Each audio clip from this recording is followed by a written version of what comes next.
যে যুবক, যদি তুমি তসবিহ হাতে নেওয়ার কারণে তোমাকে কেউ বলে কিরে বেটা দরবেশি দেখাও, আল্লাহ ওয়ালা হয়ে গেছো, মন খারাপ করো না। সে তো তোমাকে অন্য কোনো কথা বলে নাই, তুমি তসবিহটা হাতে নিতেই সে বলে ফেলেছে কিরে দরবেশি দেখাইলি, আল্লাহ ওয়ালা হয়ে গেলি।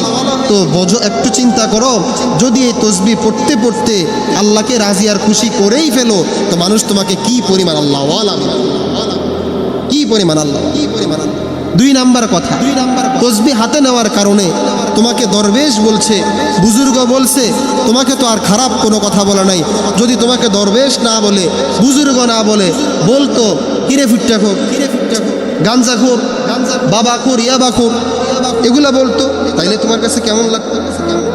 সে তো এই কথা বলে, এজন্য রমজান মাসে আমরা এটা বেশি দেখি, যখন মানুষ নামাজের প্রতি ঝুঁকে তখন তাকে মানে অন্যরা বলে টিটকারিমূলক কথা, রমজান আসছে এখন নামাজের প্রতি আকৃষ্ট হয়েছে, আবার রমজান চলে যাবে নামাজ পড়া ছেড়ে।